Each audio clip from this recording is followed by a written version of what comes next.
Hey, what's up, guys? I'm your friendly neighbor Web-Warrior Fanatic here, and a new article.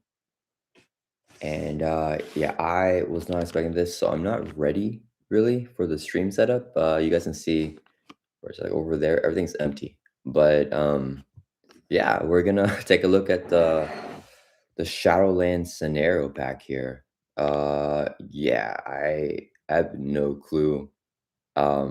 Yeah, please let me know if you guys are able to hear me in the chat as usual. Sorry for the start. It's been a minute since no live stream. I've kind of taken a break from streaming since we moved into our new house here. But we are gonna cover the new scenario pack that just dropped. I literally like missed it. I just saw it like 1 minute ago, and I was like, okay, we gotta like go live. Okay, so let's take a look at it here. Oh, let me get my regular set the chat so that all chat shows. Move this over here. Pathway sound is good. Awesome. Thank you, man, for letting me know. Okay, let's go ahead and okay, it says creeping. Let me make sure you guys can see that. Yeah. All right. Cool. Creeping corruption. So this is the scenario pack for this Fear No Evil wave. It's being announced right now. It's going to come out after the Jessica Jones and Luke Cage hero packs. So presenting a first look at the Shadowland scenario pack for Marvel Champions, the card game, and then we already seen this art with Daredevil and the hand right here all around them. Hell's Kitchen is now under the protection of the handful. Even the most virtuous heroes are no strangers to darkness. Between facing off against an even deadlier, even wait, sorry guys, between facing off against ever deadlier villains and battling their own inner demons, our heroes must always take care not to stray from the right path, or else they may end up succumbing to that darkness one way or another. No one ever said that heroism was easy, but when a sinister being uses his corrupting magic to transform heroes into his loyal minions, protecting the innocent just became a whole lot harder. Oh, what? Like, I wonder if it's gonna turn more allies into minions to fight us, because this whole box has been very anti-ally. Or is it just gonna be like heroes that we know as minions, like a Spider-Man minion again, like in Civil War and stuff like that? Fantasy Flight Games is proud to announce the Shaolin Scenario Pack for Marvel Champions, the card game. Awesome. This extra large, oh, wow, okay, 90 card scenario pack, guest designed by former Marvel Champions designer Michael Boggs. Okay, he's like a huge favorite in the community. Drops into the scene with 3 brand new scenarios to challenge our heroes. That's so cool that yeah, I heard that Boggs is still working with Fantasy Flight Games. So it's really cool that they still have him like, guest designing stuff, and it's going to be a huge scenario pack. So it's 3 new scenarios. Okay, it's not really clicking for me. 3 new scenarios. That's awesome. Okay, I love the scenario packs that have more than one scenario. Like Mojo Man is probably my favorite, and it has 3 scenarios, so it's really cool to see 3 there. Face off against the shadowy organization known as the Hand and their legion of ninjas, acolytes, and possessed heroes. That's really cool. Navigate the twisting and deadly halls of Shadowland itself as you hunt for their leader and face off against that leader. The demon called, okay, guys, this was not in the Daredevil show or Defenders.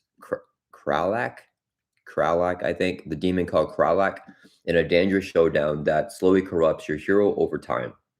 Okay, so it's going to corrupt your hero. So maybe like some enchantress type of mechanic here, like enthralling you.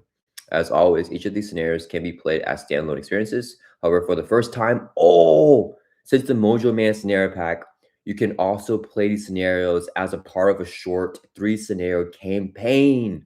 That is hype. Board game time. Welcome to chat. Let's go. Yeah, what the heck? Oh, that's awesome. I'm super excited. Yeah, so we're definitely going to do this campaign here. Wow, I love that we have another campaign. So we have 2 campaigns right here. Curtis, welcome to the chat too. How are you doing? How is the move going? The move is not going well. I'm okay. It's going well. It's going well. It's going decent right here. I don't know. Do you guys want to see my mess on the floor here? Because like you guys know, I've been trying to post playthroughs of the new box, and literally I just like sleep whatever I can, play it, record it, post it, and then everything else. So like hey, here I'll show you guys a little bit. We have like a huge mess on the floor. You can probably see Fear No Evil somewhere there too. But yeah, it's going well. It's going well. I can't complain. I can't complain. Yeah, it's just a lot of stuff. Obviously, I mean, I'm sure you guys, anyone that's moved knows. This is actually like I think it's our third time moving. One, two. It's a third time moving in 2 years. Terrible. Yeah, yeah, I mean, it's just apartment to apartment, but now it's apartment to house. So, yeah, hopefully this will be our forever house whenever we're gonna move again, because I do not like moving. All right, so we've got a lot to cover today. Let's dive right in. We have a lot to cover, okay, and see what the scenarios have in store. Okay, so we have Electra here, and I mean I know that she fights Daredevil a lot. And I know that she's like a big hand villain. Let me know down in the comments, guys, if you or down in the chat.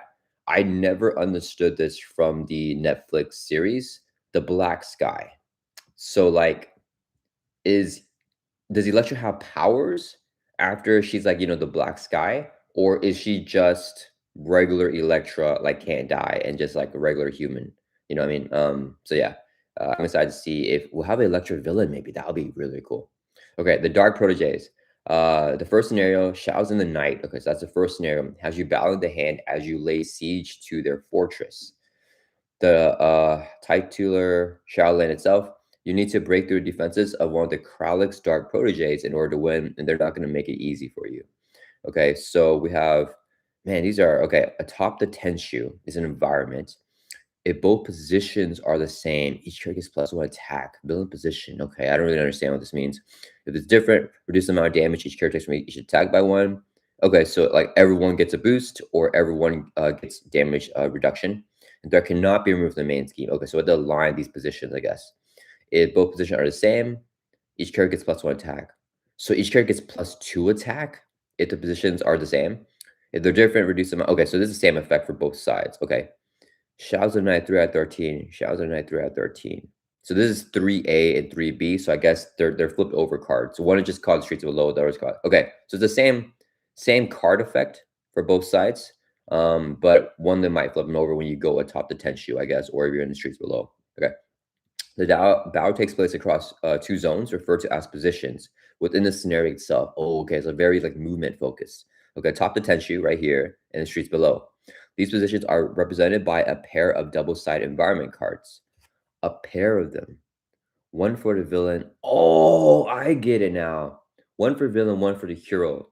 So there's 2 copies of the same card, the streets below and atop the Tenshu, and you might be on the streets below, and the villain might be atop the Tenshu, but you can make yours atop the Tenshu as you're going up atop the Tenshu to fight the villain, or you guys may both be down in the streets below. So that's why the positions match.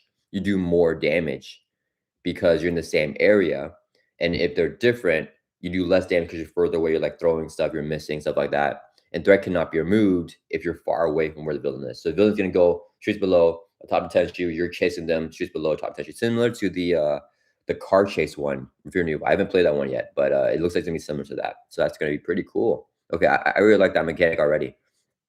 So if he's very thematic, these positions represent, okay. The villain version has the same effect regardless of which position it's set to. No, okay, it's not this. Okay. Regardless of which position it's set to, granting an attack bonus to all characters when the villain and hero positions. Okay, sorry guys, I do this all the time in live streams. I did not read ahead. So everything I just said was wrong. Okay, the villain has their own card, it's gonna be different. And that one is the same effect regardless of which position. So maybe this is the villain one. This is the villain card then. Okay. And then when the villain and hero position are the same, you inflict penalties when they're different. Okay. The hero version environment provides ways for a player to change their position. Okay, so it's different. It's not the exact same. I think I read something, I misunderstood something here where it said a pair of double-sided environments. Yeah, not the exact same, just a pair of it. Okay, so here's a hero version. Okay. So atop the Tenshu, this is a hero one. First player action, resolve one of the effects below, then flip this card. Okay, so you can resolve one of the effects and you can flip it. Okay, but it's all a negative effect, right? You have to pay a penalty, deal 3 damage, spend 2 energies, or discard out or upgrade for you to chase the villain and go down on the streets. Okay, and the streets below, resolve one of the following effects to flip this card. Okay, so the hero one just kind of sucks. Yeah, the hero one's just taxes that they got to pay to go to the other side. So you place 3 threat on the main scheme and stun your damage. Oh, that's brutal. Spend 2 physicals or spend resource of any type and exhaust an area. Oh, that's kind of thematic. Dang, but these are some heavy taxes. Like spend resources of any type, and exhaust an aerial character. So you don't have aerial character, you can't do it. But like, even exhausting a character is tough to go up on the to jump up the Tenshu, like go atop the Tenshu there. Yeah, I don't know, guys. I feel like, man, that's kind of brutal. Okay. Okay, yeah, it's like everything is like minimum 2 resource, right? All this stuff is like, 3 threat and a stun. That's like probably more than 2 resources to like clear. Service of any type and exhaust area character you control, and exhausting and spending resource, probably more than 2 resources as well. So yeah, that's looking like hacks for the players. Managing your position relative to the villains is crucial to handling the scenario effectively, and you can bet that the bad guys aren't just going to sit still in one place. Minions like Black Tarantula, okay, 2 scheme, 2 attack, 5 hit points, has guard. When reviewed, change the villain's position if it does not change his phase. Okay, if the villain's position is a top 10 shoe, he attacks you, otherwise get a villain and Black Tarantula each a tough task. Okay, so a lot of interaction with those positions there. Ninetale says the better way might just be to wait for a villain to go to your position. Oh, yeah, that's a good point, especially with cards like these in the encounter deck where it will change the villain's position for you, so you don't worry about going them. Yeah, so maybe you can stay far away. It's just, I guess, if you're desperately needing to remove threat, like if the man's about to pop and threat cannot be removed if you're in different positions, then you have to like pay the tax to go up there or like go down to streets below. Yeah, but I think most of the time, I think you're right to just chill. If you don't need to like do a lot of damage or you don't need to remove that from the main scheme, just chill and let the villain come to you, because then you got to pay that heavy tax. Yeah, yeah. Treacheries like Chaos and Hell's Kitchen. So, okay, we got treachery here. One review, change the villain's position if it's not been changed. Okay, so we just change the position. If it's a top 10, you place 2 down in main scheme, otherwise take 2 damage. Okay, this card's not that bad. So, yeah, I'm a fan of cards like this. You just change the villain's position, and then you either place 2 threat in the main or take 2 damage. So, yeah, pretty chill-ish. The boost, though, is resolve this card's 1 reviewed ability. Oh, okay. Okay, this would be a really annoying. This is gonna be a nasty boost. Like if you're chump blocking, you'll still take 2 damage or place 2 threat. Even if you're defending, you take the 2 damage as a part of the boost, not the actual attack. So that will still go through. Yeah, that okay. Okay, the boost here is kind of worse than actual one reviewed effect there.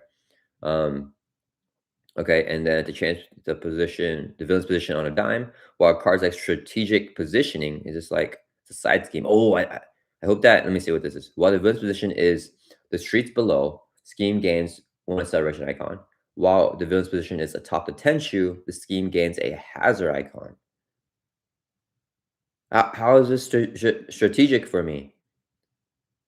I mean, I guess, because I thought we could do more manipulation with it, but, like, either way, I just wanna clear off the threat and get rid of the side scheme, right? Like, there's no advantage for a player, I think. Like, I mean, obviously, I think it kinda depends, but most of the time, the hazard icon is gonna be the worser one. So, yeah, I mean, it's fine, yeah. I mean, it'll change based on what the villain's position is, which is, pretty interesting. But not as strategic as I was thinking, because like, you see, like, Daredevil here is, like, strategically positioning himself, right? But he just giving the villain either acceleration or hazard. Um, Jasco, right? Welcome to the chat. So excited! It's another mini campaign. Yeah, yeah, I'm really excited doing our campaign. I mean, I just started the Fear No Evil campaign. If you guys want to check that, I just posted the first playthrough this morning. I set it to schedule, and I just played it, recorded it last night. So we're hard doing our live stream here for the Shadowland scenario pack. Crazy, crazy! A lot of Marvel Champions news going on right now. Let's see.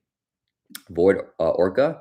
It also makes the villain attack for more, since the boost will happen first. And if he comes to your position, oh, instead of taking -1 damage, he gets +1 attack. So it's 2 unexpected damage.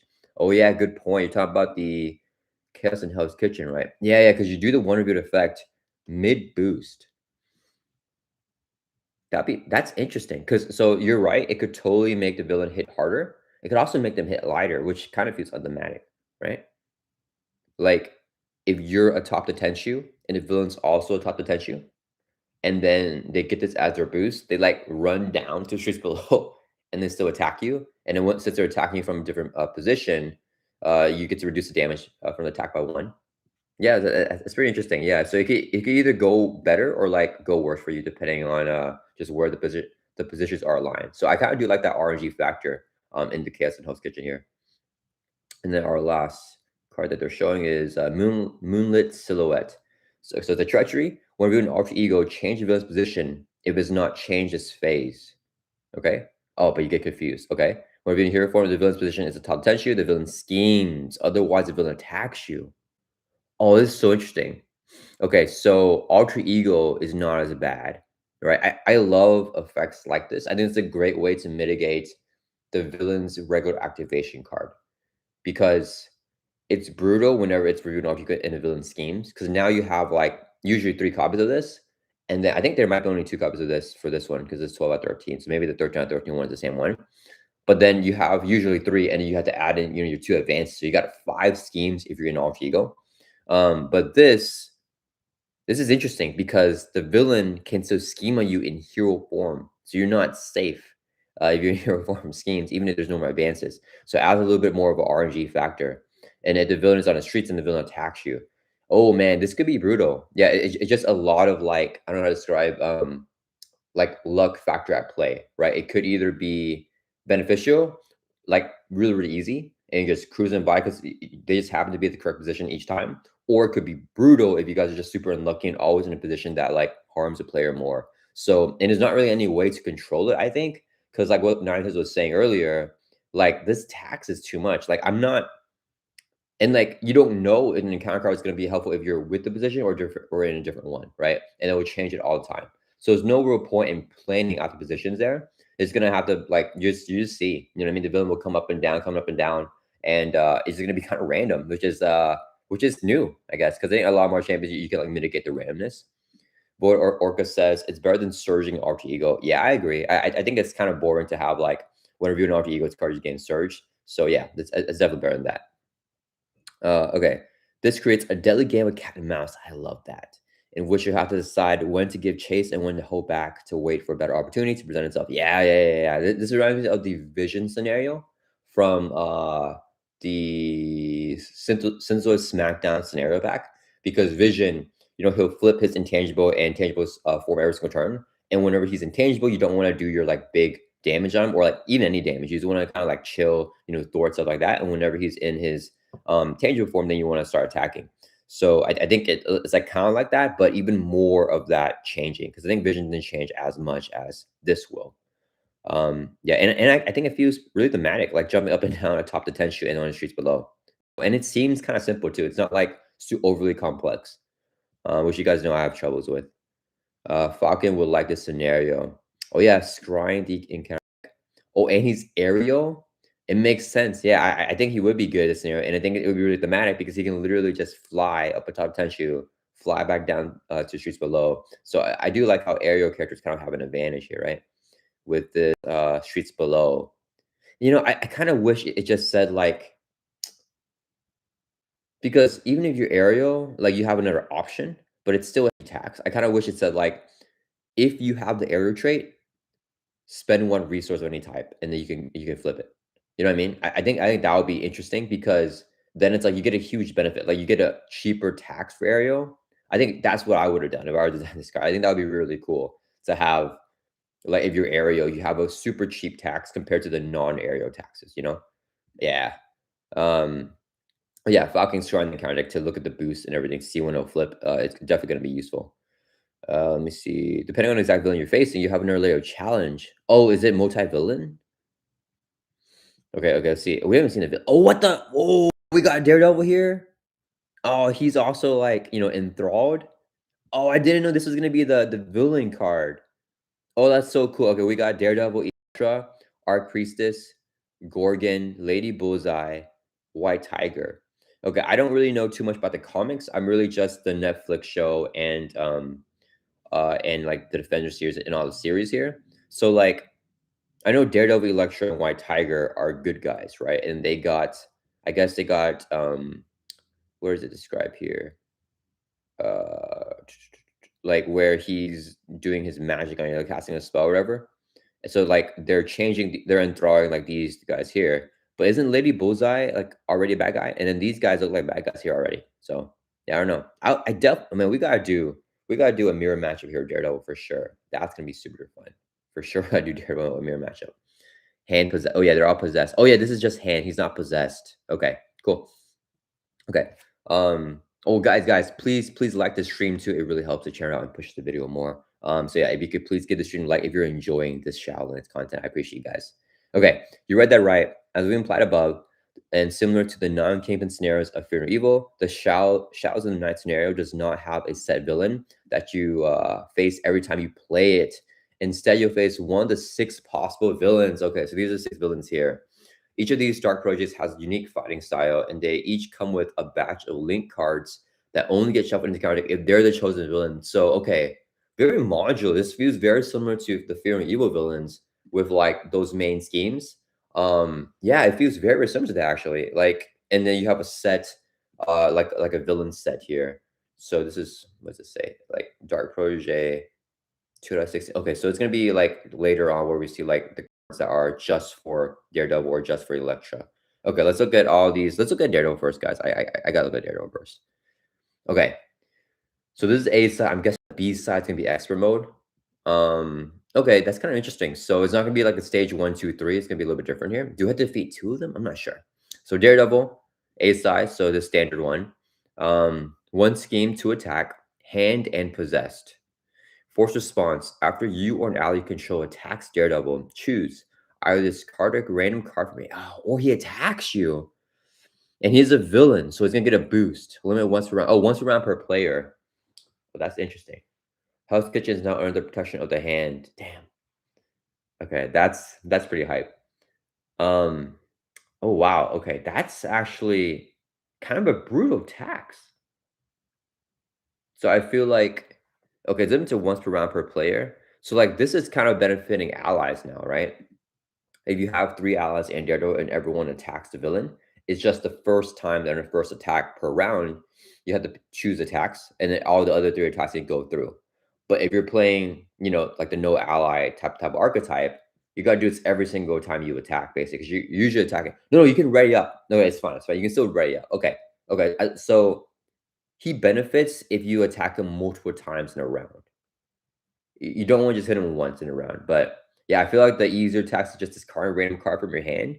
But even that's kind of brutal. That's kind of brutal, guys. I'm gonna be honest. That's not great. Because it's random. So you have to choose one. So like the way that these things work here is that you have to resolve at least some of the effect to choose it. So you can't like game this and like, you know, play all the cards in your hand, have 0 cards in hand. And then if you attack Daredevil with 0 cards in hand, you have to choose one. You can't choose to discard a random card from your hand because you have nothing. So the Daredevil villain will attack you. Yeah. Yeah, the attack is kind of rough. Okay. All right. That's pretty cool. He's definitely gonna be man, that's okay, that's super cool. All right. Arc Priestess here. I don't really know too much about this character's lore. So 2 scheme, 1 attack, hand, force response after Arc Priestess attacks you. Give a minion tough. If no tough was placed this way, discard top 3 cards in your counter deck. Do you want minion discard to yourself as a counter card? Okay, I almost feel like it's better to just give a minion a tough than to get a new minion, I guess. So yeah, I mean that's an interesting effect. I guess the game will very much change depending on this. Yeah. Void says Spider-Man would like getting attacked more. Yeah. I think Daredevil. Well, we gotta do Daredevil versus Spider-Man too. That's gonna be fun. And then Daredevil will keep attacking you, and you draw a card. Yeah, good shout out there. All right, possess Elektra now. 1 scheme to attack, hand possess, force interrupt when Elektra attacks you. Discard top card of your deck. That card's printed cost is an odd number. Oh, Elektra gets +1 attack. Otherwise, this attack gains overcome piercing. Okay. Oh wow. Okay. So it's only whenever she attacks. You discard top card of your deck, and then it's kind of just RNG what will happen. If the card's printed cost is an odd number, she just gets +1. So I think odd number is better. Just getting +1. Because overkill and piercing is tough. Yeah, I mean, so you don't know if you want to block with an ally or you want to not block with an ally. Yeah, so when you're facing Elektra, you don't want to play allies, I think, because it's a gamble every single time you block an ally because you might have overkill on that attack. Like, it could be every other attack having overkill, right? That'd be interesting to build your deck with like all odds to like game your deck against her so that she doesn't have overkill and piercing. Yeah, that's super interesting. That's a really cool effect. So a lot of RNG here for the Electro villain here. Okay, and then we have Gorgon. Okay, he looks like a bad guy. A hand. One scheme to attack. Force interrupt whenever he attacks you. Choose. Spend a physical. Stun your Denny or take two indirect. Oh, this is brutal. This reminds me of those villains, those Marauder villains. Magic would be good versus Electra. Yeah, for sure. Knowing the top card, so whenever she attacks, you know if you're discarding odd or an even number. Yeah, but this yeah, I mean, I like the options. So options are always nice. Yeah. When Gordon attacks, you choose. Yeah. Okay. We've got Lady Bullseye here. Two scheme, one attack. Hand, force response after Lady Bullseye attacks you. If the attack was undefended, take indirect. Otherwise, puts it on the main scheme. If the attack was undefended, you take an indirect damage. Okay. If it is defended, then you place it on the main scheme. Okay, so she's just accumulating threat on the main scheme. If you're defending, if you're not defending, you're taking damage. Okay, that's very interesting. Yeah, it's cool. Yeah, I think I've never seen like these type of effects before. Like they're all very unique, actually. Organ is most similar to like those Marauders, but everyone else is like pretty unique. I feel like. White Tiger, one scheme, zero attack. Okay, hand possessed as a force response after White Tiger attacks you. She attacks you again with +1 attack. Once per round per player. Okay. Oh man, okay. It's kind of a a built-in advanced glider for a weak villain with zero attack. Um and only for attacks. Yeah. So she won't double activate for a scheme. But after she attacks you again. That's kind of brutal. That's kind of brutal. Yeah, if you get a assault after that, you know, she would just attack one more time. So it would be 3 attacks, but 2 of the attacks would be with 0 base. So I guess that kind of makes sense. Wait, wasn't this effect of the you said the fan made Quicksilver? I don't know what the fan made Quicksilver is. She attacks you again. Yeah, the fan made Quicksilver? Yeah, I'm not sure. But yeah, this could be brutal, but at the same time, I mean, she gets like a boost of 0. She's hitting for 0, so like her attack's pretty low. So hopefully, extra mode will give her like at least 1 attack because that will make it a little bit scary. Okay.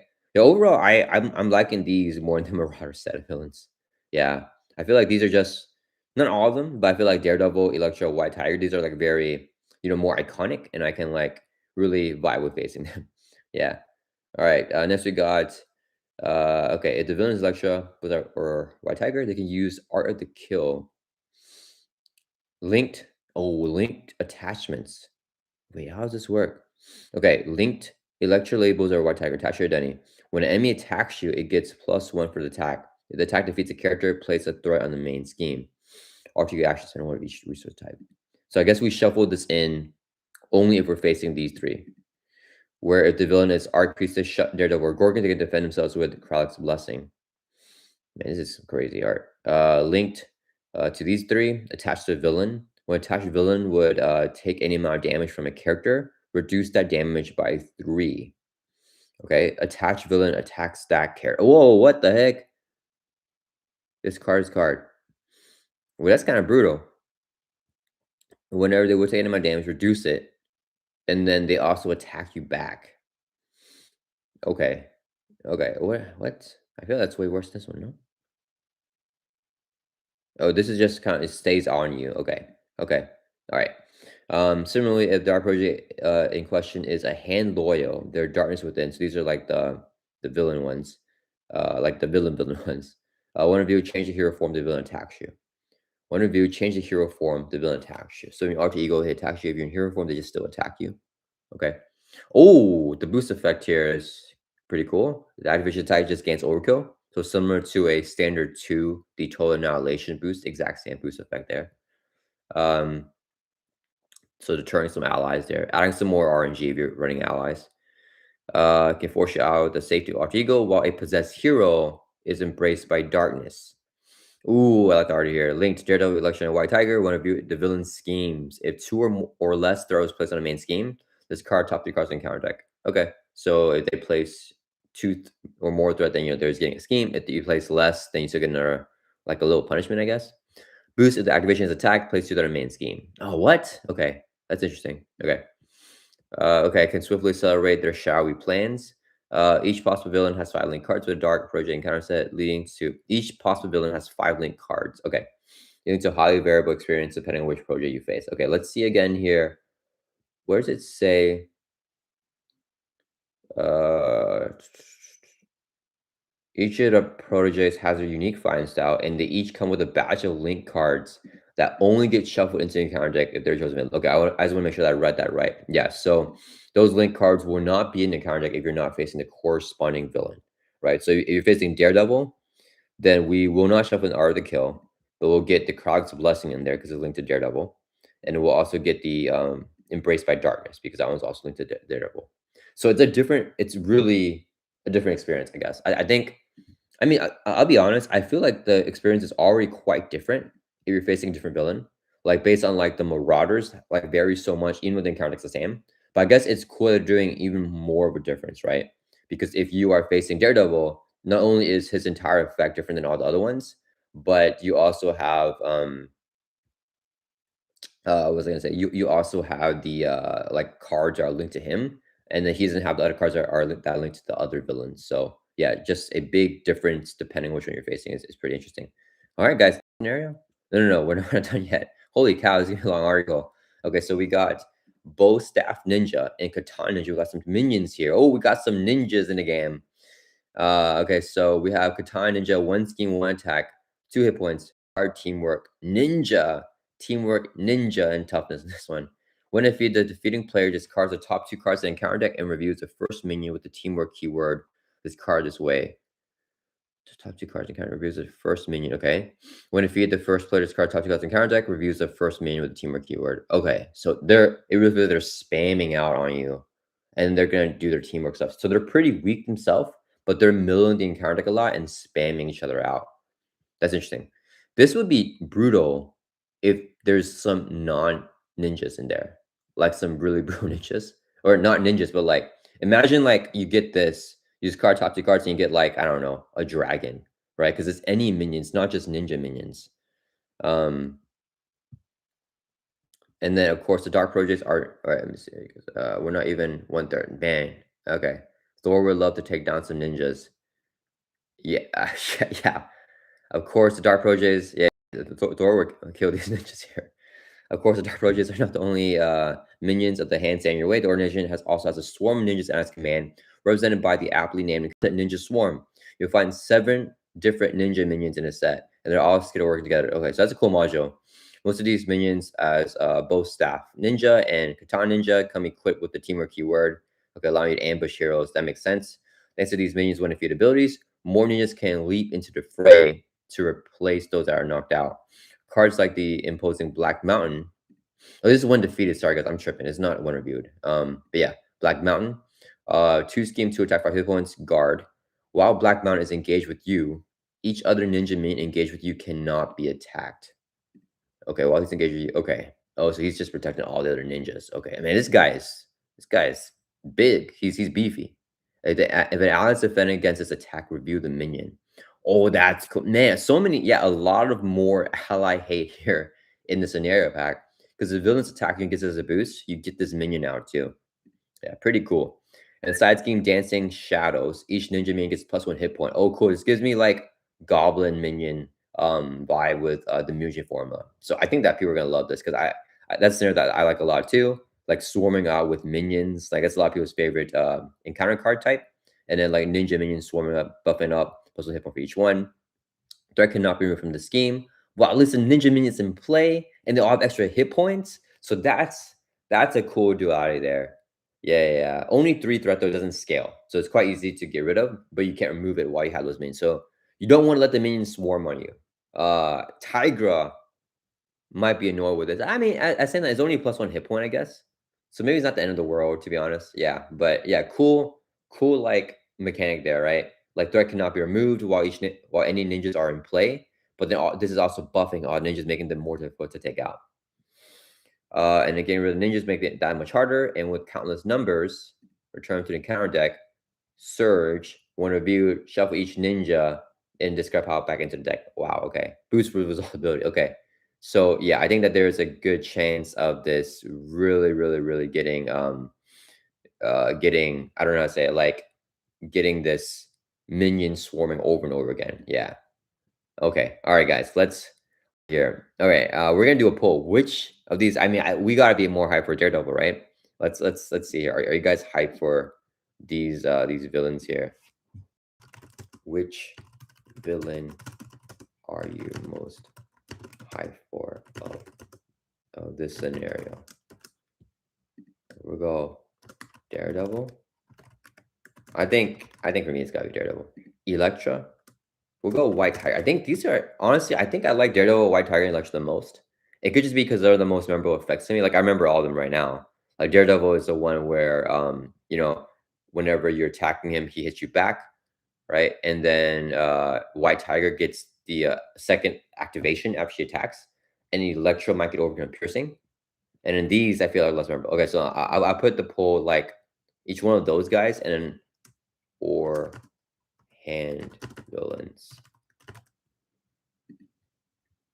Yeah, I mean that's that's pretty cool. All right. Okay, so that's the first scenario here. All right. All right. I think we are 1/3 way down now. Okay, so this is gonna be the second scenario, I think. A twisting labyrinth. Is this the villain?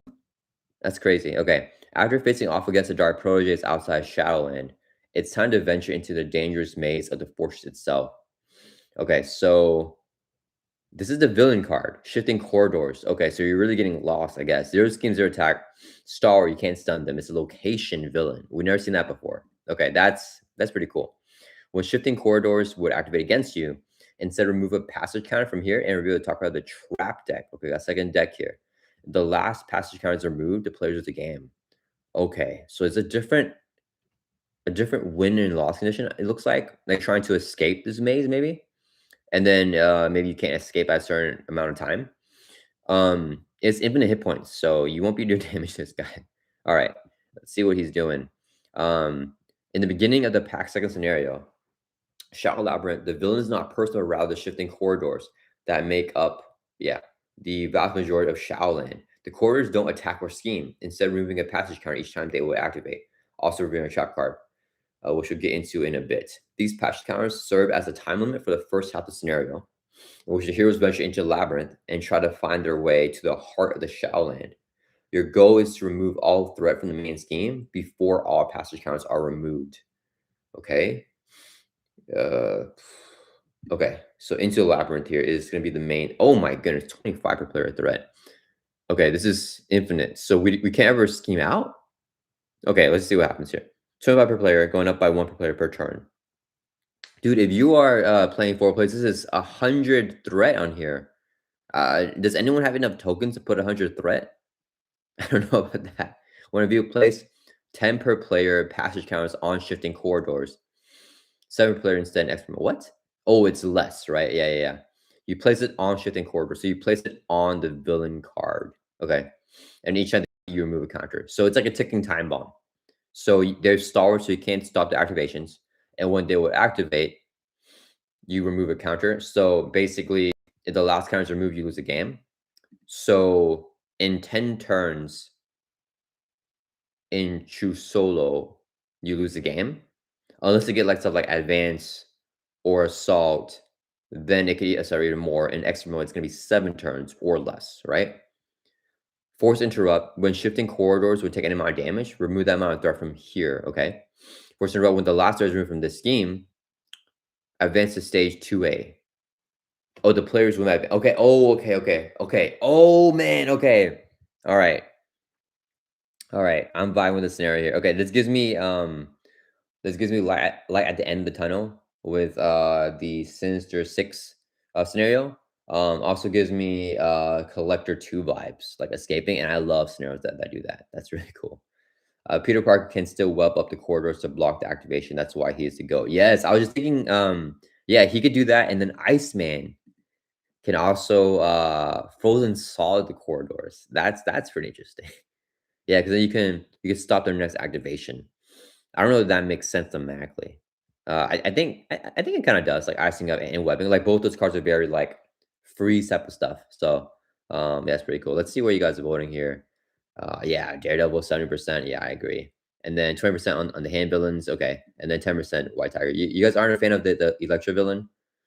In harm's way seems like a good card for this. If you have 10 defense, you're removing 20 threat. Yeah, for sure. Yeah, yeah, because then you do 10 damage, remove 10 threat with the forced interrupt. And then yeah, okay. So we're just trying to get through, remove the threat, but you don't lose by this threading out. You lose whenever this thing goes away. Okay, but right now there's no way to do damage to us. So, and we don't have a loss condition other than passage counter. So we gotta see, there's gotta be something that like hurts us, right? Hurts a player. Try to find their way to a hard Shadowland. Your goal is to remove all threat from the main scheme before all passage counter are removed from shooting quarters. Yeah, okay. How many main schemes though? I guess main scheme stage 2 a.m. There might be 3. Do that, you enter the Chamber of the Vow Secrets, in which you'll face against another Dark Protege. What? Okay. Oh, the campaign's gonna be awesome, guys. Because probably when you defeat it, it's not gonna come back. So you get a different one. And you face more than one. That's cool. Okay. 9 per player threat. If this stage is completed, the players lose a game.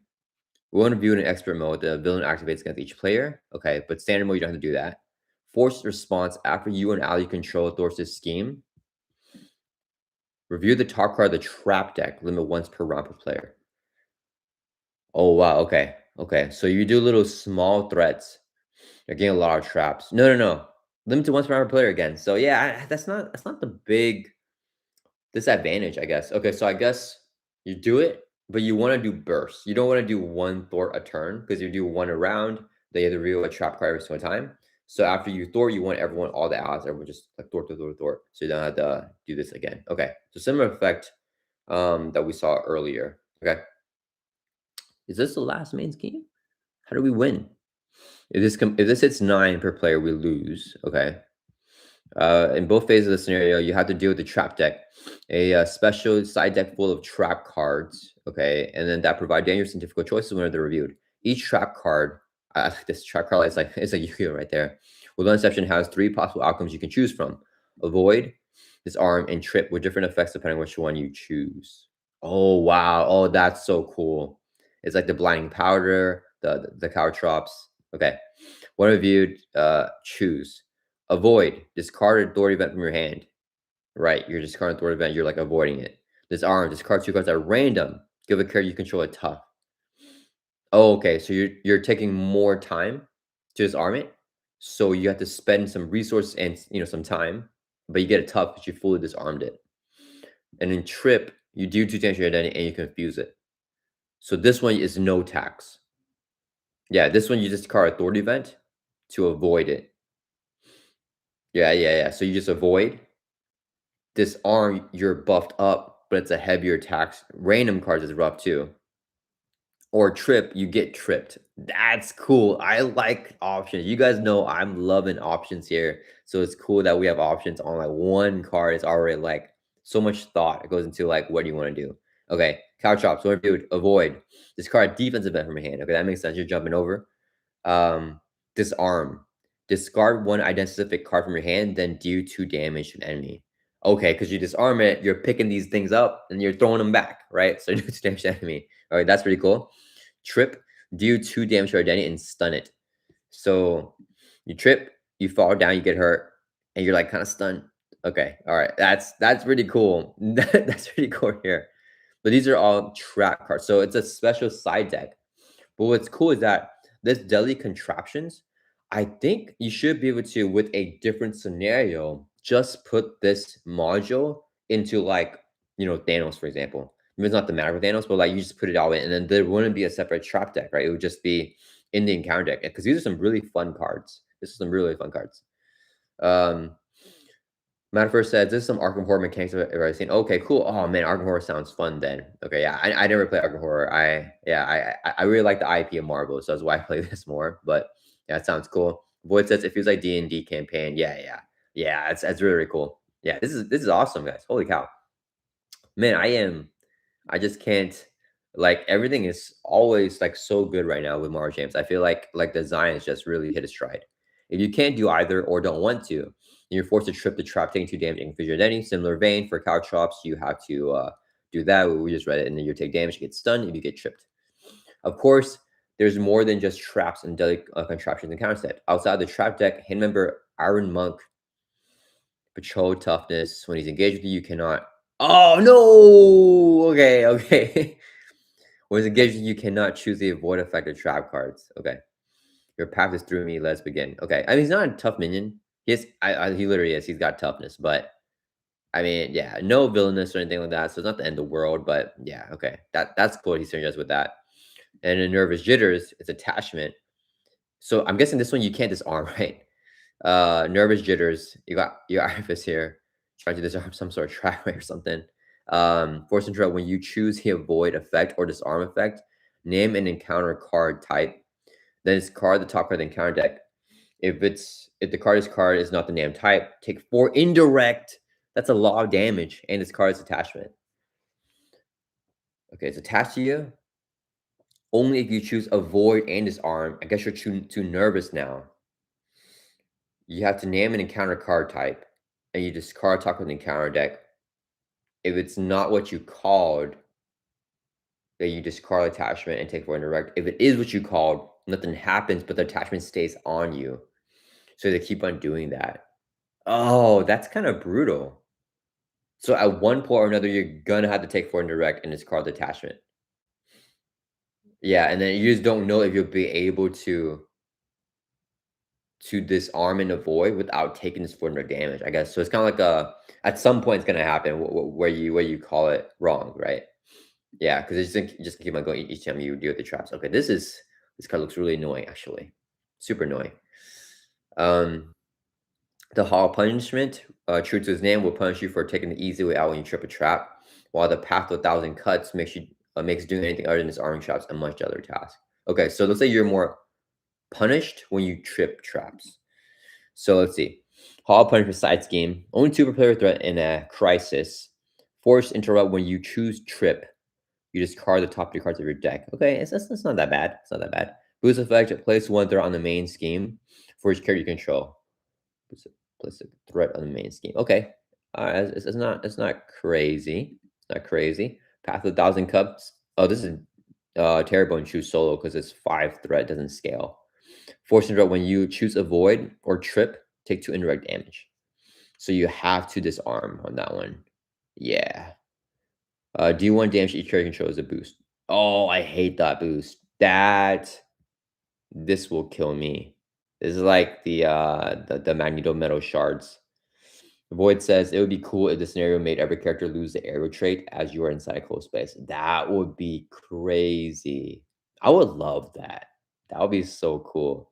And then like it would like limit like if you're playing like a hone technique like dive bomb build, like you can't do it anymore. You know, you're playing like aerial like ready builds, can't do it anymore. Like you just lose arrow trait. Yeah, so you have to play a non-aerial deck when you're doing this scenario. That would be so cool. Yeah, I think that would make sense. No, at the same time, like you can fly. You know, you can fly in the corridors. You know what I mean? It's just less effective, I guess. You know. Um, Lord Death Strike. No time to think. Okay. So this guy is 2 scheme, 2 attack, 5 hit points. Patrol. If shifting quarters is in play, shuffle the top 2 cards of the encounter deck into the trap deck. Otherwise, review the top card of the trap deck. Okay, shifting quarters in play, shuffle the top 2 cards of the encounter deck into the trap deck. Otherwise, review the top card of the trap deck. Okay, okay. So just getting. Oh man, you shuffle encounter cards into a trap deck. What? That so you could get like under 5 from the trap deck and double traps. That's not that bad. But maybe like getting like an advancement trap deck. Okay. Yeah, so it's really like it's mixing things up, I guess. Yeah. All right. Boost is put him in play engage with you. No time to think. Peril. The villain activates against you. Okay.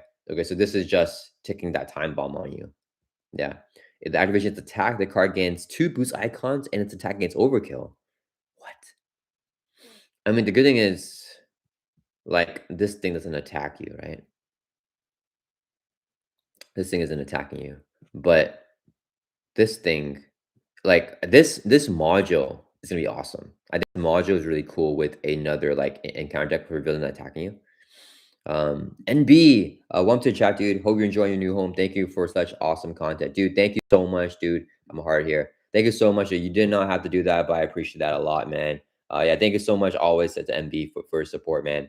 Yeah, yeah, we are enjoying the new home. Yeah, yeah, I have the poster over there. I gotta move it. I gotta get a better. I don't know what I'm doing right now. I don't know if you were here in the beginning of the stream. I'll show everyone my mess. You guys can see. Yeah, we just have Fear No Evil right there, and then I just like everything's a mess right now. I'm literally just setting it up, and then I'm playing like a scenario, and then everything else is not sleeved. So I'm like sleeving as I go right now, but I want to finish the campaign first. That's kind of my top priority. I just really want to play out the whole campaign, and then after that, I can take some time and like organize everything more. But yeah, it's been a blast. I mean, we're moving. Fear No Evil dropped, which is like the crazy Marvel Champions expansion, I think. And then Spider-Man Brand New Day's coming out, guys. So I hope you guys are excited to go watch that. But yeah, thank you so much, MB, for your support as always. Okay, speaking of deadly, there's more to contend within the Shao Labyrinth than just a trap deck. Lord Deathstrike can add additional encounter cards to a trap deck. Yeah, we saw it earlier. Hazards built into Fortress can harass the heroes every turn from sudden shifts. Oh, what is that? Shuffle the trap discard pile and the top 3 cards of the encounter deck into the trap deck. We will talk about the trap deck. Okay. Oh man, we're really mixing a lot of encounter cards in that trap deck, which could be brutal. In the layout too, because then, yeah, that's brutal. Because then when you're viewing traps, you might actually get like tough encounter cards as well. In the layout too, frustrating dead ends. Assault. Okay, so you can use your attack, or you have to actually. When reviewed, if shifting quarters is in play, remove a passive counter from it. Otherwise, place 1 player threat here. That's kind of cool. So it's like it's dead end. You have to like maybe like break through or push through this. So you use your attack style with the assault. That's pretty cool. It's a crisis here too. Okay. And then you may find yourself in even pair with no time to think. Okay, yeah, we saw the one earlier. Okay. Your friends won't be able to help you get out of it. Okay. Wait, didn't they say we're gonna get a one of these guys? One of these possessed minions? Or like one of the hand minions? Wait, how do they come in? Guys, did I miss it? Where are those villains, I mean? Where you enter, okay, in which face off against another dark protege? Are you out of control? What? When reviewed in extra mode, the villain activates against each player. Is the villain now no longer this thing? Did I miss this? Maybe okay. I'm guessing stage 2A. So the flip side of this card, a part that one reviewed, is to tell you to randomly select one of these dark proteges and you put them into play. That's what I'm guessing. I don't think they show that card, right? Correct me if I'm wrong, guys. I don't think they showed the card, but I'm guessing between because it says literally here that you'll enter the chamber of all secrets and you'll face off against another dark protege. So I'm assuming that after you clear off all the threat from into the labyrinth, that you advance to stage 2A. Stage 2A brings out the villain, and Chamber of All Secrets is 2B. And then the villain will activate against you, like a dark protege, I'm guessing. And then you have to defeat the dark protege to win. Yeah, because then your win condition isn't removing threat anymore. So okay. So the first part is like running through a labyrinth, and then you get to the villain and you fight them in a Chamber of All Secrets. Okay, so that's kind of the vibe of the scenario here. So you start off with the shifting corridors, but then you get a villain and then you fight them. And probably the one review for 2A will be like, remove this from the game or something like that, because now you're no longer in the shifting corridors. Okay, that's pretty interesting. So you're just like running across these corridors until you get out to the villain and you fight them. Okay, so it looks like that's the vibe for the second scenario here. Cool. This is going to be the final one, I think, right? Heart of the Shadow. Found after infiltrating Shadowland. Okay. Oh, this is Kralak. Guys, who is Kralak? Let me know down in the chat who that guy is. Let me check the poll here, guys. Okay, so yeah, I mean, I think we're all most excited for Daredevil as a villain. I'm gonna do a poll. Which scenario do you like more so far? You guys like the corridor scenario, or do you guys like the what is this one? The I guess I mean because the dark proteges are in both of them, but I just say the dark protege scenario, the first one. Like, and then whichever one wins this poll, I'm gonna see if you guys like the winner of that one compared to the to see what's y'all's favorite scenario here. So let's go. Which scenario are you more interested in? Dark proteges or corridors. I mean, if it were me, I don't know. I don't know. Because the thing is, the dark proteges are in both. I don't know. Roboto, welcome to chat. For no time to think, I think for no time to think, I like that in the second stage, if the protege is attacking, then no other player can help because attack is on the card. What? No time to think. Let me see. No time to think. Let me find that. Sorry about this. No time to think. Peril. While you resolve when the card players cannot help you. Oh yeah, that's cool. That's really cool. Yeah, because it's going.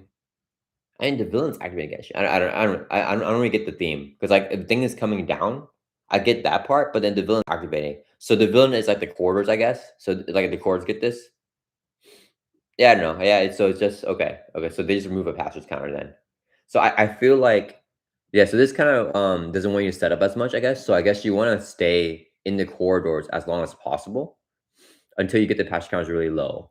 Then you clear up all the threat from into labyrinth, get out, and then hopefully you're set up enough to fight the villain. Yeah, because they come out swinging on you. I'm trying to think if how much the villain ramps. But I mean, it would be hard to know, right? Because you're getting a lot of traps. You're getting a lot of regular encounter cards shuffled into that trap deck. So a lot of shenanigans are happening. And then, where is the main scheme? And we have Chamber of Obstacles, which you're revealing trap cards all the time as you're throwing this. So I feel like it's going to be more. Yeah, so you definitely want to build out a little bit before you get to this stage, I think, is a way to go. Okay. Yeah, where are you guys voting right now? Oh, man, you guys voted 100% corridors. Really? I mean, I think so. Oh, I spelled interested wrong. Why did I say I said interested? I don't know. I don't know. For me, I think quarters is so cool. Like you're running through and then you're fighting the dark protege. But I do like the rooftop thing in the streets. I like that jumping up the rooftop, villain jumps down to the streets, you fall into the streets, or like you jump to rooftop, they fall into rooftop. I think that's really cool too. So I don't know. I honestly, you know what? I'm not gonna decide because it's so close for me. But yeah, you guys are heavily in favor. We have 83% now for corridors. But yeah, I can definitely see that one. I think they're both extremely unique scenarios. Like we haven't had the quarter scenario where it's like half of the adventure type vibe, right? You got half of like the sinister assault or like the collector 2, escape the museum, and then the other half is like your regular like beat down where you just find the villain. So I think that's interesting to have, both there in one scenario. So yeah, for sure, cool. All right, let's look at the final scenario here, guys. Can you guys let me know? Does anyone know who Kralek is? Is he he's the leader of the hand? Oh yeah, I was gonna ask. Is he the leader of the hand? Yeah, he was not in the like the Daredevil series at all, right? And he's not in the Literal Defender series where they like defeat the hand. Like he's not in that, right? Am I tripping? Is he someone else that I'm missing that? But yeah, this guy looks like I don't know. I haven't seen this guy. Okay. Heart of Shadow. After infiltrating Shadowland and finding your way to its core, you find yourself face to face with the leader of the hand himself, Kralek. Okay. Wow. For a stage 1, this is a beefy stat line. 2 scheme, 3 attack. Okay. All right. All right. He's steady on stage 1. Not a lot of villains have that. He looks tough. Void says he looks like he's related to Mojo. Yeah, I can see that for sure. Yeah, they're gonna have the same vibe for sure. Yeah, but so okay, right now this stat line and steady on their stage 1 is reminiscent of Ben and Goblin Ronin. Like I'm just gonna say that. Let's pull up like Ben and Goblin.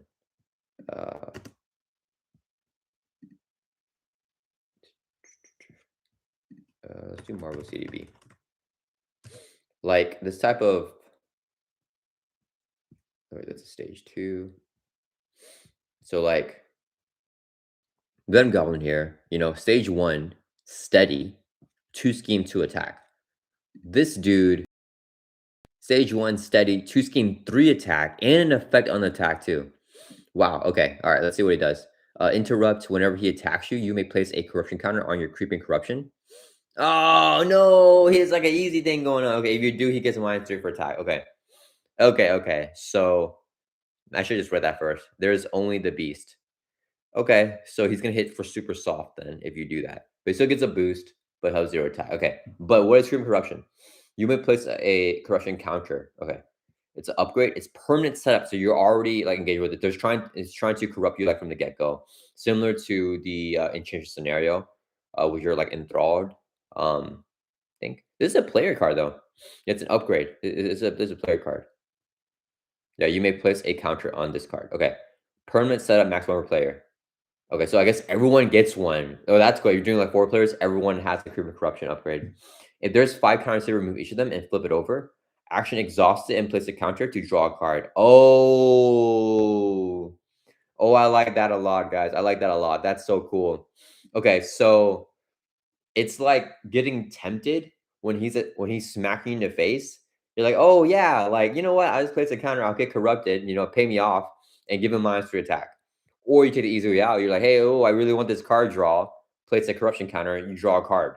That's okay. That's so cool. So it benefits the player, but you're really like getting corrupted. You're like, you're like really trying to you it's like if you're not gonna get corrupted, if you're a moral dude, then you're not gonna like get tempted to draw the card or like give a monster attack. You just fight the scenario as normal. But if you're like greedy, if you're amoral, then you just do all this stuff and then get corruption counters. Okay, so I wonder what the effect is if this gets flipped. Okay, so a dangerous demon and master dark magic Kralik has no. Oh, wait, sorry guys. This is a module, so you can play this with other scenarios, right? I'm assuming for Kralik, the Black Flower module is a required module, but I think you can actually include this for other scenarios that you're playing, and it just won't be required. But they'll still be trying to corrupt you with this permanent setup upgrade here. So maybe the encounter won't be doing anything, but you can still use this to corrupt yourself and draw cards. That'd be pretty cool. Okay. Okay, so Kralik has no cause but fine dirty. Right out the gate, he inflicts each hero with creep and corruption. Tempt you with the allure of dark power. Give temptation, yes, temptation. You may find yourself having easier time facing off against the leader, but delve too deeply, and it may become overpowering. Okay, is this the other side? Twisting you into yet another dark protege. What does that mean? Rubal says, find corruption and temptation against Enchantress. Oh man, which sounds fun. Imagine, yeah, good shout. Imagine including this scenario or this module, Black Flower, with the Enchantress scenario. Then you got your like enthrall counters that are going up each time she attacks you. And you got your criminal corruption, which is like maybe you're doing this to draw a bunch of cards. Yeah, okay. Let's see what hopefully this is the flip side. This is the flip side. Okay. Oh man, okay. Upgrade cream corruption. So you flip. Oh, wait. Do you remove each of the counters? Okay, so this all gets removed. So there's 5 counters. You remove all of them. You flip it over. Okay. Now you're overpowering. If there's 5 counters, you just lose the game. You're fully turned into a dark protege, which is not good. And then as an action, you can exhaust creep and corruption and place a corruption counter here. Then discard 1 card from your hand. Exhaust creep and corruption. Place a corruption counter. Draw 2 cards in his card in your hand. So this is even better than drawing 1 card. Okay. Okay. All right. I feel like if I'm on this side, I'm probably not using this action anymore because I don't want to like lose the game. And I'm sure there's going to be cards from the Black Flower module and from Kralik's encounter deck that adds unpreventable counters to this. So I think I'm going to try to go peer with this scenario, guys. I'm going to try to not draw cards and not give a -3 attack. I feel like that's that's my plan, but we'll see how correct I get. I can definitely see myself being greedy and drawing these cards, but I think on this side it's like a little bit more free. Like, okay, yeah, I'll draw some cards. I'll draw some cards, but then when you get over here, it's like, okay, I think I'm done. Yeah, but I like the I like the choice. You guys know, I talk about this all the time, March. And my favorite part about scenarios is like the choice, right? That's why I like Venom Goblin so much. He has 3 main schemes, and you can dictate by moving threat where the glider goes, giving you more choices to do whatever you want, or what the villain would do too. So I think having choice is going to be really cool. So it looks like all 3 of these scenarios so far, a lot of choices. It may become overpowering, twist you into another dark project. Okay, of course, Croc himself is not going to simply sit there and wait for darkness to consume you. you to give into the corruption. So the entire kit revolves around offering you opportunities to willingly gain corruption counters. Oh man, so it's just tempting you the whole game. Man, okay, all right. His attacks hit like a truck, but you can gain a bit of corruption to reduce his strength. Yeah, so we saw that right here. You know, you can -3 attack on him. He's tempting you. The Veil of Nightmare takes a lot of thorn to get rid of, but you can accept a bit of corruption to remove big chunks of threat. Oh man, okay. 5 per player threat. So in true soul, it's rough. Even multiplayer, it's rough. If your forward plays 20 threat side scheme. Your action place a corruption counter to remove 5 threat. Oh man. I'm gonna be completely honest. I'm probably doing this every single time. Because it's 1 counter for 5 threat of a hazard icon. Like that's really an encounter card for coming out, you know? Man, I just said I wasn't gonna do it. So I think I think I'm gonna get corrupted for this. Man, because 5 threat easy is like that's not bad. Like imagine getting this as your encounter card and you just use it here after get rid of it. Like that's not bad. That's like a low tax for this. But if you don't, you gotta thwart 5 threat. And if you can't remove it, you get this hazard icon, this extra encounter card. So yeah, I don't know. I don't know. It's tempting for sure. Very, very tempting. It takes a lot of thorn to get rid of, but you can accept a bit of corruption to remove big chunks of threat. Oh, yeah, I read that. Sorry, guys. Meanwhile, the snake root elders make you choose between taking the corruption yourself or letting them have it, which makes them strong. Okay. I think, oh my goodness, they're at 8 life. I was going to say I just give it to them, but I don't want to get more strong than that. Okay, let's see here. We got one scheme to attack 8 hit points. Okay, so not the crazy stats. Hand Mystic Ninja. While there's at least 1 corruption counter here, they gain guard patrol. Okay, okay, it's not that bad. Whenever you may place a corruption counter on your creeping corruption, if you don't place a counter here. Okay, I think I would just give him the counter and then try to kill him like as soon as possible. So he's really just an annoying minion, right? 8 life with guard and patrol, so you can't thwart the main. But then, like, you know, he doesn't hit as hard. So I feel like it's not the end of the world, but definitely having the option there is really fun. Okay. We got some more cards here. We got Pool of Power, +2 thwart attachment for your hero, right? Oh man, I don't know. I don't know. 2 thwart is massive. It's massive. If you're playing Phoenix, you get this, you have 5 thwart, right? You're playing Jessica Jones, you got 5 thwart too. Whenever you may attach this card to your identity. If you do not take 4 damage. Confuse your let me read this again. You may attach card to your identity. If you do not, you take 4 damage. You confuse your identity and you remove a corruption counter from your creeping corruption, and you discard this card. 4 response after attach here makes a basic thwart. Place a corruption counter on your creeping corruption. Wait. If you get this card, you can't remove it, right? There's no like response to get rid of it. There's no response. Yeah. What the heck, guys?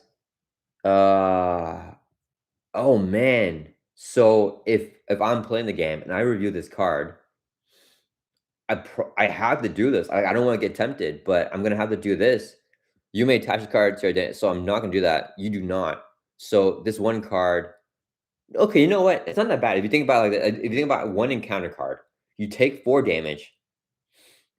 It's not preventable, so you just take the 4 damage. You get confused, and you get to remove a corruption counter. Okay, yeah. So I feel like that's not bad. That's not as bad as I was making it out. Yeah, I feel like it's worse. It just really makes you want to take the temptation. But I think if you take it, you're kind of screwed because you get +2 Thor. Let's say you're a 2 Thor hero, so you have 4 Thor. Your Thor is insane now. But each time you make a basic thwart, you place a corruption counter on your corruption. So you're limited in your basic thwarts for the entire game. Because if you thwart enough, you're just gonna straight up lose, right? What would be really cool is like the same version of this card, but for attack. Because then, like, you have the power to do more damage, and you can like kind of rush the villain down from there and get corruption counter. So maybe we'll see that type of attachment, but it looks like there's no way to remove it, right? So we get this, you're just forever screwed, and you're adding these corruption counters each time. So I feel like I would take the secondary effect there. I think I would not get tempted by this one, although it's very tempting. And we have Hellbride here. 1 scheme, 3 attack, 7 hit points. These are some rough hand minions here. When defeated, the defeating player places 2 corruption counters on their creeping corruption, then hew 6 from their identity. Defeating player. So when we defeat him, you get 2 crushing counters, and you heal 6. So he heals you, and you have to place 2 counters. I don't know. Tired Odu's, welcome to chat. Aren't there cards that use your basic Thor set to remove threat without using basic Thor? Yeah, yeah, yeah. By the way, hey, Web-Warrior, love your new place. Thank you. Have you seen my new place? I feel like it's not that great right now. I need to get some stuff set up. But yeah, I mean, I'm on a chair right now, so that's improvement. But this table I can't play Mario Champions on because I don't have it set up here. So we still have the one on the floor where I play on. But yeah, yeah, yeah. Aren't there cards that use your basic Thor to remove? Yeah, yeah, for sure. Yeah, so there's ways that you can thwart without actually like basic thwarting. So yeah, as long as you're doing that, then you're fine. But yeah, it just limits your basic. That's the easiest thwart. You mean to use your basic thwart. So if you're playing thwart events or anything else, then you're good to go with the pull of power. But I think it's gonna be tough, like, because then like you don't want to build a deck like that because you're building a deck like that. You're kind of planning on getting this card, and if you don't get it, it's like, what's the point of having that? Because you're just basically throwing it anyways. So I think there's definitely a balance to this. And I think most of the time, I feel like I don't want to get tempted by that. I'm gonna be honest with you guys. I feel like it's so tempting because there's so many effects. But if you think about it just like one encounter card, like let's say the villain attacks you like with an assault, right? So instead of getting this, you get an assault. The villain attacks you, you take to the face, and then like they have a boost that confuses you. You know what I mean? So that's kind of like it's taking 4 damage, get confused, But 4 damage is beefy for unpreventable damage though. So but yeah, okay, let's finish reading Hellbride here. So okay, I think there's another effect to kill him without doing this, right? Defeating player plays 2 corruption. Yeah, so you had to spend a lot of resources to do 7 damage to kill him, and then you get 2 corruption counters to get a heal. Hero action though. If he has 2 or fewer hit points, you can exhaust hero, discard him, remove corruption counter. Oh, that's way worth it. Wait, what the heck? Oh, it's if you want the healing, if you need the healing. So he said to get his hit points down to like 2. So I think I'll get his hit points, get him down to 2. Then I could either exhaust to just attack him and kill him, get healing but get 2 counters, or exhaust and just discard him so he doesn't trigger when defeated, and then I can remove a counter. Yeah, I'm liking the duality. I'm liking the options here a lot. Very, very cool options. Duncan Ray says it may be worth attaching Pool to Hulk. That would be fun. Yeah, Hulk with 2 thwart, 3 attack, 3 defense. Definitely a very beefy hero with that, guys. Guys, if you guys are enjoying the live stream and our coverage here, please like the stream. It really helps the channel out. Duncan says it may be worthwhile to attach Pool to. Yeah, yeah, yeah, yeah, for sure. Hulk will have a crazy styling with that. Okay, Croc's power is overwhelming and occasionally giving in to the creeping corruption. Maybe. Thankfully, there are a few ways to remove corruption counters as well, allowing your hero to resist the dark temptations. Mark of the Wicked and Pool of Power both provide a boost to your hero's attack and thwart. Oh, there is an attack one type. Oh my goodness, look at this art, guys. Look at that art. Look at that art. Okay, +2 attack, Mark of the Wicked. Remember, you may attach the card to your identity. If you do not take 4 damage, stun your identity. Yeah, the stun set confused. Remove a corruption counter. Discard this card. After you make a basic attack, you spend a corruption counter, or you place a corruption counter on creeping corruption. This one might tempt me because if we have enough readies and enough damage to kill the villain, like this, yeah, I mean, +2 attack is crazy. And then like what Tired Odu was saying, there's ways. I think there's more ways with using your attack style without actually attacking, right? Like you can use quick strike and stuff like that. Wonder Man would pop off with this, with his Starstruck, getting a +2 attacking without attacking. Yeah, Wonder Man would like be chilling with this. Yeah, that's okay. And that's just so cool. I'm glad that we have this card. This might be one of my favorite kind of cards right now. Okay. So it's a attack version of the Pool of Power. And then yeah, you can resist the urge to set these gifts. The minion Hellbride can reward you with her hero action, or you choose a defeater, and then you get some healing. Yeah, we already read that. Finally, if you choose the latter option of submit or suffer, you'll remove a corruption counter and maintain your freedom. Just brace yourself for one of Croc's monster attacks. What is this? Submit or suffer. One of you choose. Either place a counter on creeping corruption or remove a counter for creeping corruption, and he attacks you. This is gonna be tough. This one's tough. Boost effect, choose either place a counter or stun your day. Okay. Okay. All right. The boost is fine. The one of you here is tough because if you choose to remove a counter and he attacks you, but the attack kills you, then obviously you want to just choose a one to place a counter. So it really depends when you're getting this encounter card for it to be brutal. And this is actually a cool card. This is actually an attack in Alter Ego. If you review this card and you're in Alter Ego and you choose to remove a corruption counter, Krag will attack you, even though you're in Alter Ego. So that's pretty cool. Yeah. All right. That's so cool, guys. Is that okay? All right. Oh, that's it. That's it, guys. Holy cow. Okay.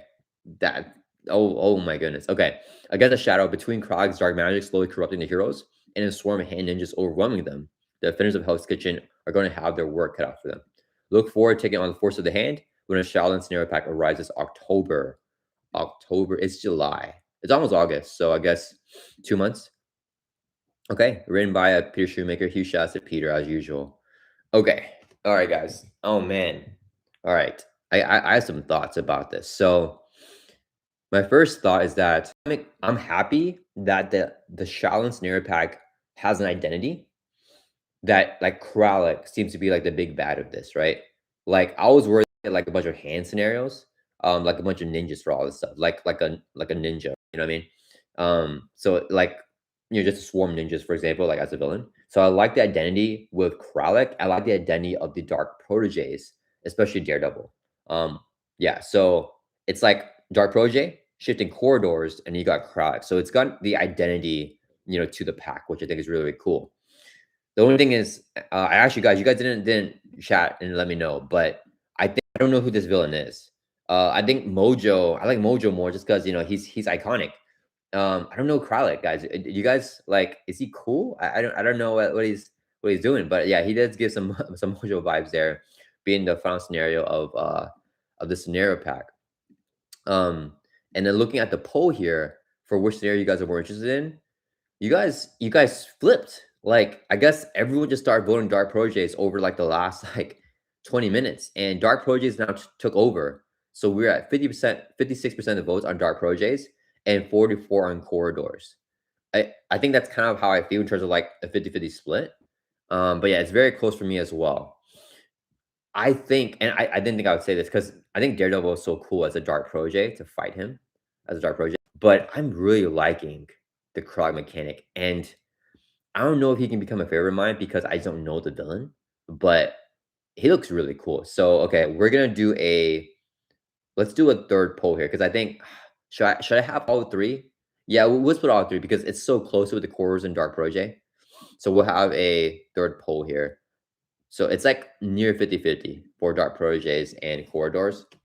But let's see which scenario most excited for. So we got Dark Protege, Corridors, or Kralak. I don't know. I'm saying Kralak correct.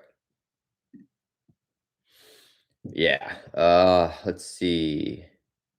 Dan the Crow says, as a so-called comic book fan, I've never heard of Kralak. Really? Oh man. That's why no one's chatting anything. No one knows who this guy is, dude. Okay, should we look it up? Let's look it up. Let's look it up. Who is Kralak? Okay. Kralak, better known as the Beast. Do you know? Does anyone know the Beast? As a fictional demon in Marvel Comics. Okay. Let's look at. Let's go here then. That's Beast here. Okay. All right. So he's the leader. He's the Beast was a demon of unknown origin. History of the ninja clan known as the Hand. Many of the Hand's mystical powers, such as resurrection. Oh, it comes from him though. So I kind of wish they put him in that Defender series, like as a big bad. It really took an active role in the Hand's activities. Oh, he's a it. The generally influenced the clan towards nihilism and annihilation. Okay. Okay. So he's the Jackal's what? What's that? It's the Jackal's son? What is that? It's the Jackal? No. I'm getting so many ads here. Uh, so Shadowland, when Daredevil took leadership of the hand, he was secretly manipulated by the snake root. Okay, guiding him from the shadows, they manipulated Daredevil to undergoing a ritual of the Black Flower. The final step of this ritual was to become a murderer. When Daredevil killed Bullseye, the ritual was complete. Beast possessed him. Oh, okay. Okay, so I guess a lot of these images are Kralek the Beast possessing Daredevil. So like I'm guessing the image here of that card like Mark the Wicked, that's made Daredevil possessed. Yeah, you've got the DD there, and he's like possessed by the beast. He's got the horns and everything, but he looks more like demonic. Yeah, okay, that's pretty cool. And then okay, so this is like yeah, so this scenario pack is kind of from this comic book storyline. Like it was inspired by this one, by this run here in the comics. The Beast emanated a corrupting feud, driving the people of Hell's Kitchen to senseless violence. However, the Beast was thwarted when Iron Fist used his chi to heal Daredevil's soul. The hero was then able to reject. Okay, so I guess that's the lore. If anyone's interested in that, I guess no one knows this. It's kind of an obscure villain, huh? I mean, I don't like obviously I'm not too big to the comics other than like Spider-Man stuff. So I don't really know too much about this, but yeah, I haven't heard I haven't heard this villain. So yeah, I mean, I'm gonna like him more now after we face him a lot in Marvel Champions. But yeah, okay, that's it. So they chose. Yeah, I feel like we could have guessed, like if we knew that Krog was the leader of the hand, we probably could have predicted that he is the capsule villain of this scenario pack, right? The Shaolin scenario pack. So yeah. All right, guys, let me see the poll here. Yeah, you guys are with me. Like, I think like 80% of votes here in the poll are Kralik is the scenario you guys are most excited for. Yeah, I think me too. I think it's tough because like obviously Dark Projects, we have literally Daredevil, who is like super duper cool. You get to fight him, and you can like jump atop the Tenshu, go down streets below. Daredevil versus Daredevil mirror matchup. It's gonna be awesome. But Clark's mechanics, his mechanics are selling me super duper hard. Like you guys mentioned, it's like D&D or like Arkham Horror. Both games I haven't played before, but yeah, it sounds really cool. Yeah, I'm liking this mechanic a lot. I like the duality in the decisions, and I'm like seeing the path here for the campaign, right? Like that you fight one of the dark projects here, and then you get like another one in second part whenever you go into the corridors. Um, and then you fight Krag himself, who's trying to like fully corrupt you. Yeah, all right, that's pretty cool, guys. Um, yeah, all right, yeah, I think Krag looks like an amazing scenario pack. Like we should not have Daredevil as a hero. Now we have him as a hero and as a villain in the game while we're champions. So we got him everywhere now, guys. All right, I think that's gonna be it here. We're gonna wrap up the stream. Thank you so much everyone for taking the time to join in here and join me as we preview this new hero pack or this new hero pack. Sorry, I guess I'm tripping here. Yeah, I'm kind of in the days right now with the new house and everything, but yeah, crazy, crazy, crazy. Okay, so yeah, this is looking like a really hype scenario pack. It's definitely giving us Mojo Mania vibes. Yeah, very similar, like the three part scenario, 3-part campaign is fun. Like just giving a lot of content for us, you know. Because now, I mean, there's only one wave this year, but it feels like doing the Fear No Evil campaign, doing this campaign. Like we got like you want to do a campaign multiple times with different heroes, you know, it's gonna be a lot. So yeah, Danny Crow looks like some interesting stuff in there. Thanks for the stream. Yeah, thank you everyone for joining the stream, guys. I hope you guys enjoyed the stream. I appreciate all you guys. Thank you so much for hanging out with me. I'm missing a chat here. Let me see. Oh, yeah, okay. All right, we're good, guys. All right, guys. Yeah, first stream. I'm glad the internet.